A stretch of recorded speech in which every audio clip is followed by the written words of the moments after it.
मैं Ashok Srivastava CP educational zone में आपका स्वागत करता हूं।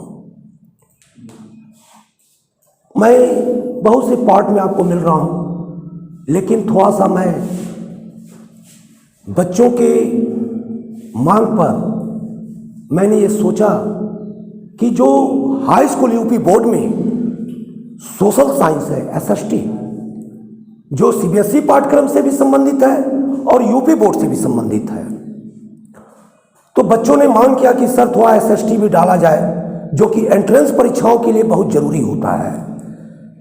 ये सारे प्रश्न जो हैं, आपके जो भी चीजें होंगी एंट्रेंस परीक्षाओं के लिए, उसमें प्रश्न आते हैं।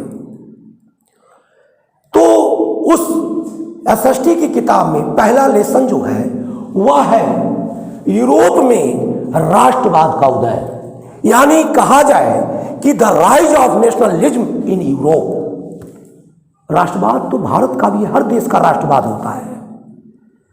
भारत का भी राष्ट्रवाद है, लेसन 2 में भारत का राष्ट्रवाद आपको मिलेगा। लेकिन कुछ प्रश्नों के साथ कम समय में अधिक जानकारी के लिए मैं आपसे बात कर रहा हूं, क्योंकि बहुत विस्तारित है राष्ट्रवाद, वह कम समय में अधिक जानना आपके लिए उपयोगी होगा। तो पहले हम राष्ट्रवाद की बात करें। राष्ट्रवाद अपने राष्ट्र में भौगोलिक सांस्कृतिक जो समाज में रहने वाले लोग हैं उनमें प्रेम और एकता की भावना हो। राष्ट्रवाद कैसे जन्म लेगा, राष्ट्रवाद कैसे उत्पन्न होगा? तो राष्ट्र, वह राष्ट्र जिस राष्ट्र में जो लोग रहते हैं उनके अंदर भौगोलिक संस्कृति को लेकर उसमें प्रेम और एकता की भावना उत्पन्न हो, वही राष्ट्रवाद है। तो राष्ट्रवाद आप देखें, थोड़ा सा मैं आता हूं अपने देश में, थोड़ा सा मैं एग्जाम्पल दे रहा हूं। एक बार राष्ट्रवाद मैंने देखा पुलवामा में, क्रांति के दौरान छोड़ दीजिए, जब भारत गुलाम था उस समय, मैं उस समय की राष्ट्रवाद नहीं बात कर रहा हूं, वर्तमान में जो हमने इस समय देखा, पुलवामा हत्याकांड हुआ, उसमें भारत के लोगों में एक राष्ट्रवाद उत्पन्न हुई। सभी लोगों ने एक समूह में कहना शुरू कर दिया कि इसका प्रत्युत्तर देना चाहिए। दिया, भारत ने प्रत्युत्तर दिया, राष्ट्रवाद जन्म लिया। अभी एक वैश्विक महामारी जो हमारे राष्ट्र में उत्पन्न हुई, पूरा राष्ट्र झेल रहा है, पूरा विश्व झेल रहा है। उस वैश्विक महामारी जो कोरोना नामक बीमारी है, जिसके चलते राष्ट्र ने आह्वान किया राष्ट्र के लोगों से कि आप मास्क लगा के चलो, घर में रहो, सोशल डिस्टेंस बनाओ, तो यह एक राष्ट्रवाद की परिभाषा है कि सभी लोगों ने राष्ट्र के प्रति समर्पित हो गए, घर में रहने लगे, सोशल डिस्टेंस बनाने लगे। तो मैं राष्ट्रवाद की परिभाषा दे रहा था कि राष्ट्रवाद अपने राष्ट्र में भौगोलिक सांस्कृतिक में रहने वाले लोगों के अंदर प्रेम और एकता की भावना प्रकट हो, वह राष्ट्रवाद होता है। अब उस यूरोप में हम राष्ट्रवाद की बात करते हैं, जिस यूरोप के राष्ट्रवाद की चर्चा हम कर रहे हैं, जैसे फ्रांस की क्रांति, इंग्लैंड की क्रांति, इटली की क्रांति, रूस की क्रांति, इंग्लैंड को हम ग्रेट ब्रिटेन भी कहते हैं, है ना, तो उसकी क्रांति, ये जो भी क्रांति, जर्मनी की क्रांति, जो भी क्रांतियां हैं वह राष्ट्रवाद की उदय में आपको मिलेगा। और आप बुक में अपने देखिएगा, उसको पढ़िएगा, और बहुत ही अच्छी बुक है, आप पढ़ें उसको। तो इन सारी क्रांतियों में कुछ प्रश्न उभर कर आते हैं। वो प्रश्न क्या है, जैसे उस प्रश्न को हम जाने कैसे? तो आइए हम चलते हैं इस बिंदु पर। जैसे पहला है, फ्रांसीसी क्रांति के दौरान कलाकार स्वतंत्रता को किसका रूप प्रदान करते थे? हर स्वतंत्रता आंदोलन का एक चिन्ह होता है। आपको याद होगा, हिस्ट्री जब आप पढ़े होंगे, 1857 की क्रांति, तो उसमें कमल का फूल और रोटी चिन्ह बनाया गया था। कमल का फूल और रोटी चिन्ह बनाया गया था।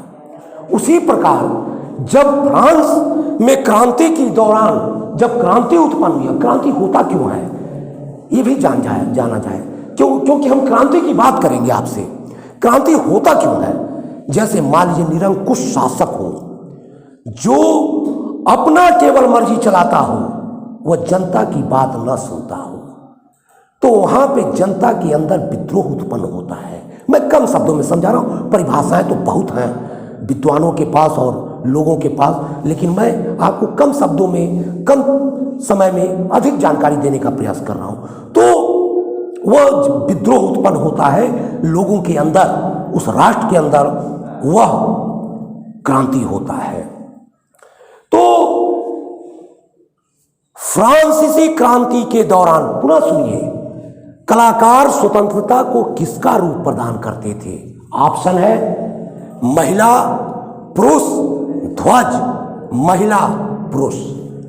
तो फ्रांस एक ऐसा राष्ट्र है जो वहां का रूपक और प्रतीक महिला को माना गया, वहां रूपक और प्रतीक महिला को माना गया, जो ईसाई में लोकप्रिय मारियान के नाम से जाना जाता था। जो ईसाई में लोकप्रिय था मारियान, तो मारियान एक स्त्री थी और स्त्री प्रधान देश होता है, और इसीलिए यह ऑप्शन नहीं हो सकता है, यह नहीं हो सकता है, यह नहीं हो सकता है। तो यह ऑप्शन सही है कि फ्रांसीसी क्रांति के दौरान कलाकार स्वतंत्रता को किसका रूप प्रदान करते थे? तो महिला का। कौन सा ऑप्शन सही है? महिला। ये दिमाग में बैठा लीजिए कि आप कहेंगे जब प्रश्न आ जाए कि फ्रांसीसी क्रांति के दौरान कलाकारों ने किस स्वतंत्रता के रूप को प्रदान किया था, तो महिला के रूप को प्रदान किया था। और इसका विस्तार तो बहुत है, बहुत सारी चीजें हैं इसमें। दूसरा प्रश्न है कि अर्नस्ट रेनन कौन था? तो अर्नस्ट रेनन कौन था? तो यह एक दार्शनिक था, यह एक दार्शनिक था जो निबंध लिखा उस क्रांति के दौरान। तो राजनैतिक था नहीं वो, समाजशास्त्री था नहीं वो, कलाकार था नहीं, क्योंकि उसका निबंध छपा था उस फ्रांसीसी क्रांति के दौरान, फ्रांस की क्रांति के दौरान। इसलिए दार्शनिक सही है, क्योंकि अर्नस्ट रेनन कौन था? तो दार्शनिक था। समझ गए आप कि अर्नस्ट रेनन कौन था? तो दार्शनिक था। अब मैं फ्रांस की क्रांति कब हुई? तो फ्रांस की क्रांति शुरुआत तो बीज तो बहुत पहले से उत्पन्न हुई थी, लेकिन ये क नहीं है, गलत है, यह ख गलत है, ग सही है। 1789 ईस्वी में फ्रांस की क्रांति प्रारंभ हुई। 1789 ईस्वी में फ्रांस की क्रांति प्रारंभ हुई। अब देखा जाए, चौथा प्रश्न पे आए, विश्व में सर्वप्रथम राष्ट्र राज्य बना। कौन सा वो राष्ट्र राज्य बना विश्व में सर्वप्रथम?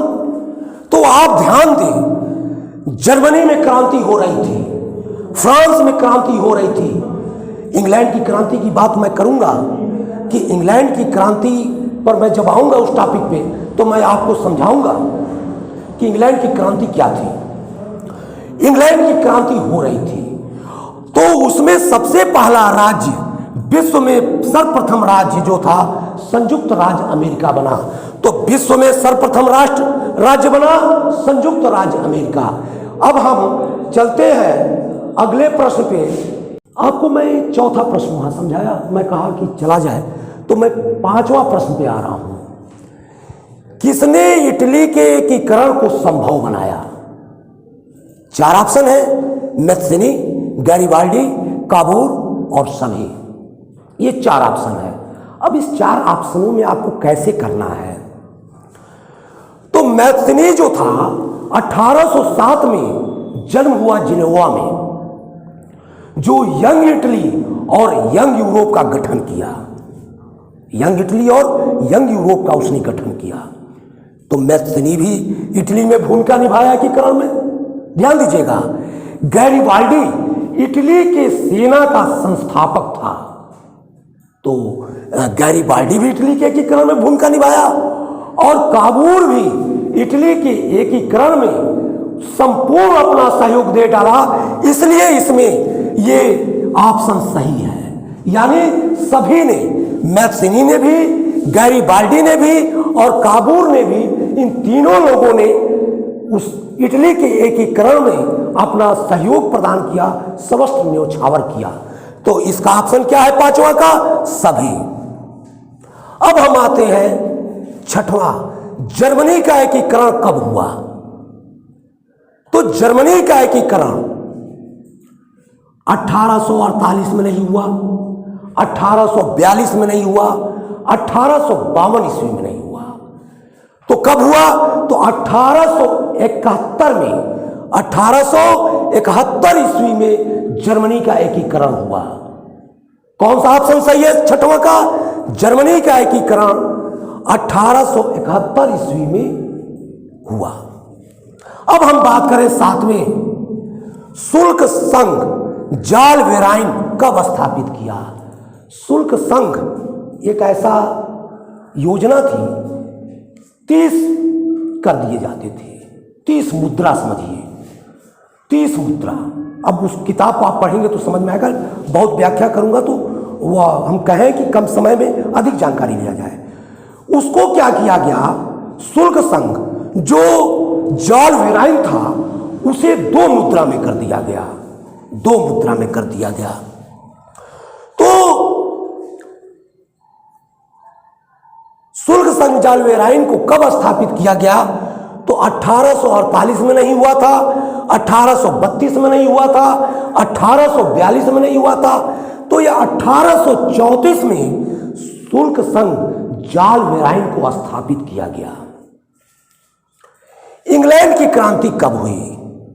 इंग्लैंड की क्रांति रक्तहीन क्रांति, श्वेत क्रांति, बहुत क्रांतियों के नाम, बिना रक्त बहाए इंग्लैंड की निरंकुश शासक थे ना, सब